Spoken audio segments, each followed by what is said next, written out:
எனக்கு எதிராக மாதர் சங்கம்லாம் போய் மண்டிட்டு மனு கொடுக்கும், முறையிடும், எதிர்த்து போராடும், எல்லாம் பண்ணு. அதுக்காக பேசிய மாதர் சங்கங்கள், மகளிர் அமைப்புகள், மனித உரிமை ஆர்வலர்கள், வெண்ணியவாதிகள் எங்கேயே படுத்திருக்கிறீங்க? கொக்கைன் கஞ்சாதும் போட்டு படுத்திட்டீங்களா என்ன? இல்ல டாஸ்மார்க்ல சரக்கு வாங்கி அடிச்சு படுத்திட்டீங்களா? பாத்தீங்களா நண்பர்களே, இந்த சீமார் என்ன பேச்சு பேசுறாருன்னு.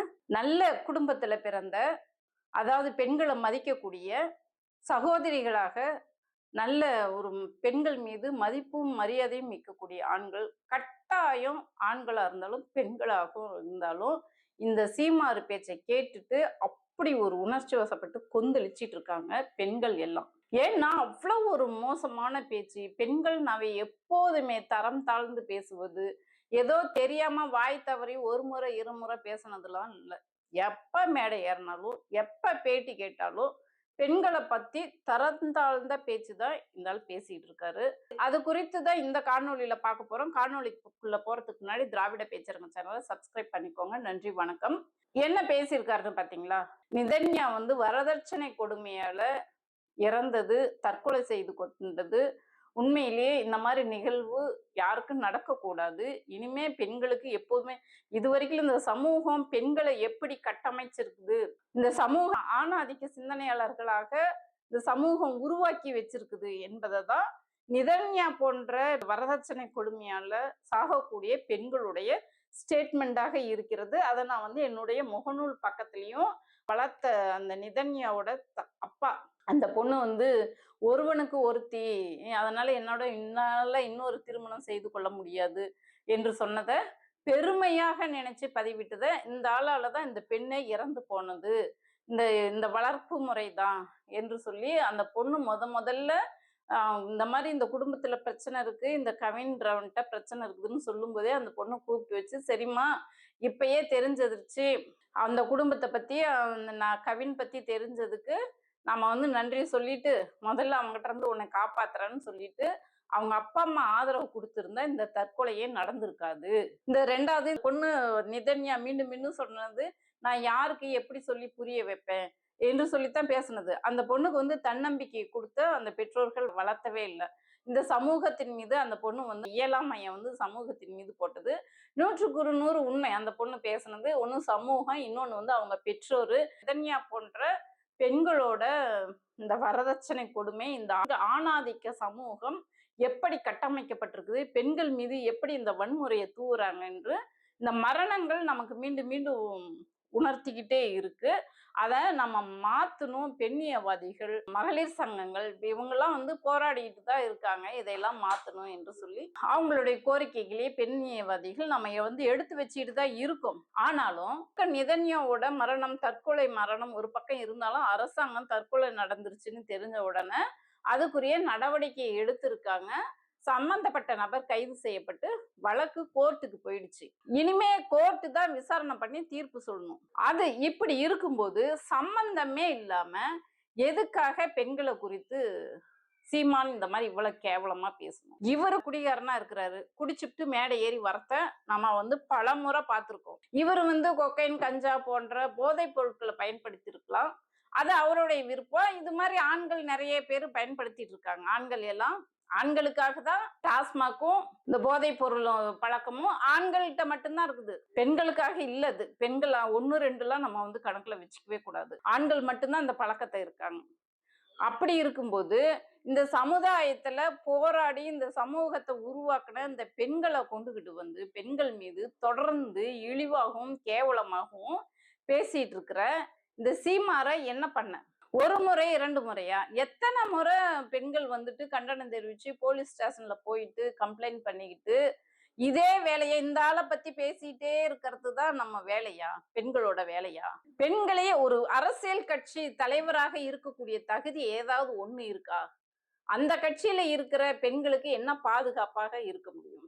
பெண்ணியவாதிகள்லாம் கொக்கைன்னு அடிச்சிருக்கிறீங்களா, எங்கேயாவது போய் படுத்திருக்கிறீங்களான்னு சொல்லி கேட்கிறான். இந்த சீமாருக்கு கொஞ்சமாவது இந்த ஆளுகிட்ட போய் பேட்டி எடுக்குது இல்ல அந்த ஊடகவியாளர்கள், அவங்களாம் இந்த ஆளு பேட்டிய எதுக்கு இந்த ஆளுகிட்ட போய் மைக்கு நீட்டி இதெல்லாம் ஊடகத்துல பரப்புறதுனாலதானே, ஊடக வெளிச்சத்துக்காக தானே இந்த ஆளு இந்த மாதிரி எல்லாம் பேசிட்டு இருக்கு. தொடர்ந்து பெண்களை இழிவுபடுத்துது. எத்தனை முறை ஏற்கனவே பெரியாரை பத்தி, பெரியார் இப்படி சொன்னாருன்ட்டு, பெரியார் அதை மட்டும்தானா சொன்னாரு? பெரியார் பெரியார் இருந்தாலும் சொல்லிட்டு இருக்குது. எங்களுக்கு தெரியாதா பெரியார் என்ன பேசினாரு ஏது பேசினாருன்னு? நாங்க ஏன் அவரை தூக்கி கொண்டாடுறோம்? உனக்கு அந்த அறிவு கொஞ்சமாவது இருக்குதா? அவர் பேசுனது எங்களுக்கு தெரியாதவா இருக்கும்? ஆனாலும் நாங்க அவர்தான் எங்களுடைய தலைவர், எங்களுடைய வாழ்க்கை வழிகாட்டி, எங்க பெண் விடுதலை பாதுகாவலர்னு நாங்க சொல்றோம். ஆனாலும் மீண்டும் மீண்டும் வந்து பெண்களை நீ இழிவுபடுத்துற, நீ இழிவுபடுத்துறன்னு நாங்க சொல்றோம். ஆனா நீ வந்துட்டு தொடர்ந்து பெண்களை வந்து ஆபாசமா பேசுறது, அருவருப்பா பேசுறது. நல்ல வேளை அக்கா விஜயலட்சுமி உங்ககிட்ட இருந்து தப்பிச்சுக்கிட்டாங்க. சீமான் கிட்ட இருந்து ஜீவனாம்சம் கேட்டு, இழப்பீடு கேட்டு, அதெல்லாம் ஓகே. அவன் அவன் தாளால வாழ்க்கை இழந்தாங்க, கேட்டாங்க.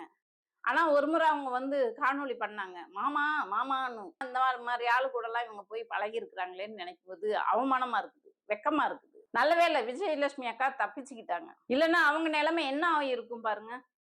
ஒரு பெண்களை மதிக்கிறாங்களா அந்த ஆளு? அந்த அந்த ஆள் பின்னாடி நிக்கிற அந்த ஆண்கள் எல்லாம் பார்த்து நான் கேட்கிறேன், உங்க வீட்லயும் பெண்கள் இருக்கிறாங்க, உங்க வீட்டு பெண்களுக்கு தானே அந்த பொருத்தம், அந்த பேச்சு பொருந்தும். வரதட்சணை கொடுமையை ஒழிக்கிறதுக்கு இந்த சீமாரு உன் தம்பிங்களுக்கு என்ன நீ சொல்லி கொடுத்துருக்குற? போன காணொலியிலே கேட்டேன். அந்த கட்சியில இருக்கிற வயசானவங்கள்ல இருந்து இளைஞர்கள் வர பெண்களை வந்து கேவலமா தான் பேசிட்டு இருக்காங்க. நீ என்ன சொன்ன? நித்யானந்தாவை பார்த்து கலர் கலரா ஃபிகரா வெள்ளை வெள்ளையா இருக்குதே ஃபிகரு. உனக்கு எவ்வளவு அந்த பொண்ணுங்க மேல ஆசை? பெண்கள்னா உனக்கு எப்படியா மட்டவன்? நீ எவ்வளவு பலவீனமானவனா இருக்கிற?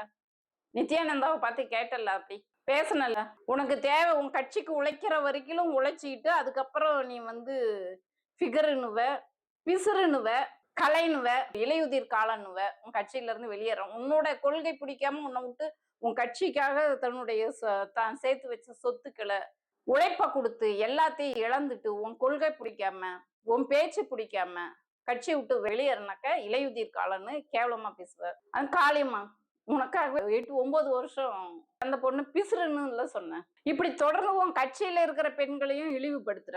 அது மட்டும் இல்ல, என்னோட இந்த பேச்சு விஜயலட்சுமி பிரச்சனை வந்ததுக்கு அப்புறம் தான் எனக்கு பெண் ஃபாலோவர்ஸ் அதிகமா இருக்குது என்று சொன்ன காமுகன் தானே நீ? விஜயலட்சுமி என்ன குடிசையில இருந்த பொண்ணுமா தூக்கிட்டு போனேன்? எவ்வளவு திமிர் இருக்கணும். இன்னைக்கு வந்து ஒட்டுமொத்த பெண்களையும் வந்து பெண்ணியவாதிகளாம் எங்க போனீங்க? அந்த கட்சியில இருக்கிற ஆண்கள்லாம் எப்படித்தான் இருக்கிறாங்கன்னு எனக்கு தெரியல. அந்த கட்சியில இருக்கிற ஆண்களா இருந்தாலும் சரி, இப்படியெல்லாம் விஜயலட்சுமி பிரச்சனை வந்ததுக்கு அப்புறம் தான் எனக்கு பெண் ஃபாலோவர்ஸ் அதிகமாயிட்டாங்கன்னு சொன்னேன். அந்த கட்சியில இருக்கிற பெண்கள் இதை உங்களைத்தானமா சொல்றாங்க. அதை நம்பி அதுக்கு வசீகரமாயித்தான் நீங்க வந்தீங்களா அந்த கட்சிக்கு? சொல்லுங்க, உங்களைத்தானே சொல்றாங்க. இந்த சமூகத்துல அந்த கட்சியில இருக்கிற பெண்கள் மீது என்ன மாதிரி பார்வை ஆண்கள் பார்ப்பாங்க, என்ன பாதுகாப்பு இருக்கும்? நீ அந்த கட்சியில அந்த ஆள் கூட போய் நின்றுட்டு சிரிச்சுட்டு நிக்கிறீங்களே, உங்களுக்கு என்ன பாதுகாப்பு இருக்கும்? இல்ல அந்த அவர் சொல்றதெல்லாம் உண்மைத்தானா? எனக்காவது பேசியிருக்கிறீங்களா நீங்க? நாங்க அப்படிலாம் வரல. பேசியிருக்கிறாங்களா அந்த பெண்கள்? இல்ல அவர் சொல்றதெல்லாம் உண்மைத்தானா அதையும் சொல்லுங்க. இளைஞர்கள் முதல் பெரியவர்கள் வரை பெண்களை வந்து அந்த கட்சியில இருக்கிறவங்கன்னா தரம் தாழ்ந்து பேசுறத வழக்கமா வச்சுட்டு இருந்தாங்க. சென்ற காணொளி அந்த முதியோருக்கு போட்டிருந்தேன். அந்த முதியோர் வந்து பெண்களை கேவலமா பேசுறத போட்டிருந்தேன். இப்ப தொடர்ந்து அதே மாதிரி நீ வரதட்சணை கொடுமை பத்தி பேசுறாள். நீ ரொம்ப யோக்கியனா? வரதட்சணை வாங்காம நீ திருமணம் பண்ணியா? பாவம் விஜயலட்சுமி அக்கா ஏதோ அவங்க சொத்து பணம் இதெல்லாம் கொடுத்துட்டு தான் ஏமாந்து போய் நின்னதாக சொன்னாங்க. நகையெல்லாம் கொடுத்துட்டு அந்த ஆளுக்கு அவசரம் ஏமாந்து போய் இப்போ ஒண்ணும் இல்லாம வாழ்வாதாரத்துக்காக இன்னொரு கஷ்டப்பட்டு இருக்கிறேன்னு போன வீடியோ கூட பண்ணியிருந்தாங்க. விஜயலட்சுமி தப்பிச்சுக்கிட்டாங்க அந்த ஆளுகிட்ட இருந்து. கையில் மாட்டிக்கிச்சு பாவம் அந்த பொண்ணு எப்படித்தான் குடும்பம் நடத்துதுன்னே தெரியல. இந்த ஆளு கூட இவ்வளவு மோசமானவனா தரம் தாழ்ந்து இல்ல கையில் என்னை பெண்களை பேசுறத வேடிக்கை பார்த்துட்டு எனக்கு பணம் இருந்தா போதும், நீ கொண்டுட்டு வந்து கொட்டுற அது இருந்தா போதுன்ட்டு உக்காந்துட்டு மானத்தை இழந்து சுயமரியாதை இழந்து உக்காந்துட்டு இருக்குதான்னு அதுவும் தெரியல. ஒருவேளை சுயமரியாதை இழந்து உக்காந்துட்டு இருந்தா வெளியே வரும்போது சிரிச்சுட்டு தான் வராங்க 2 பேரும். அந்த காணொளி கூட வந்தது. உனக்கு இந்த இவ்வளவு விட்டா உனக்கு வேற பொம்பளை இந்த கொள்ளையில வேற பொண்ணே கிடைக்கலையா அப்படின்னு பேசினது தான் கயல்விழி பத்தி. அப்படித்தான் நம்ம வந்து பார்த்திருக்கோம். இன்னும் கயல்விழி இன்னும் ஒரு நல்ல பொண்ணு மாதிரி தெரியல. ஏன்னா இன்னொரு பெண்ணை பத்தி தரம் தாழ்ந்து பேசுறேன்னா நீ எப்படியே மட்ட பெண்ணா இருப்ப? இந்த கொள்ளையில உனக்கு வேற பொண்ணே இல்லையான்னு ஒரு பொண்ணோட வாழ்க்கையை அழிச்சுட்டு உன் புருஷன் வந்து நின்றுட்டு இருக்காங்க. அப்படி பேச்சு பேசலாமா? எந்த பொண்ணு யார் வாழ்க்கை எப்படி போனா என்ன, எந்த பொம்பளையை எப்படி பேசினா என்ன, எனக்கு பணம் வந்தா போதுன்னு உட்காந்துட்டு இருக்கிறியா? உங்களையும் சேர்த்துதான் அந்த ஆளு பேசியிருக்கு. ஏற்கனவே அந்த ஆள் பேசின காணொளி இருக்கு, இப்ப காட்டுறேன் பாருங்க. பாருங்க என்ன பேசுதுன்னு. நீ வரதட்சணை கொடுமையை பத்தி பேசுறவங்க வேளாண் கல்லூரி ஆரம்பிக்கிறதுக்கு 85 ஏக்கர் எங்க பாத்தீங்களா? மாமியார் வாங்கியிருக்காங்க. ஏதோ என்ன அந்த நிலத்தை பேசுறாருங்க? எனக்கு தரலைன்னு கோவம் இருக்கு. இப்பவே எனக்கு மொட்டாட்டிக்கு வரதட்சணை கொடுமையை பத்தி பேசுறவங்க நீயே வந்து வரதட்சணை கேட்டிருக்க. 85 ஏக்கர் என் மாமியார்ட்ட இருக்கு, உங்க அம்மா கிட்ட இருக்கு. அதை வாங்கிட்டு வந்து கொடுத்தா நான் பயிர் வச்சு அதை வந்து நான் பணயம் பண்ணுவேன்னு சொல்லிட்டு நீயே பேசியிருக்க. கயல்விழியை வாங்கிட்டு வந்து கொடுக்க சொல்லி அவங்க வந்து நான்லாம் கேட்க மாட்டேன், நீயே வேணா போய் கேட்டுக்குன்னு சொல்லியிருக்காங்க. அதனால கோவமா இருக்காராம் மனைவி மேல இவரு. அப்ப உள்ள எவ்வளவு கொடுமை பண்ணிட்டு இருப்பாரு. நீயே வரதட்சணை கொடுமை பண்ற. விஜயலட்சுமிகிட்ட பணத்தையும் நகையும் வாங்கிக்கிட்டு அந்த பொண்ணை ஏமாத்திருக்க. ஒரு ஒரு 1% கூட ஒழுக்கமானவன், நம் பெண்களை மதிக்கக்கூடியவன் அப்படிங்கிறதுக்கு எங்கேயாவது ஒரு இடத்துல உதாரணமா இருந்திருக்கு நீ?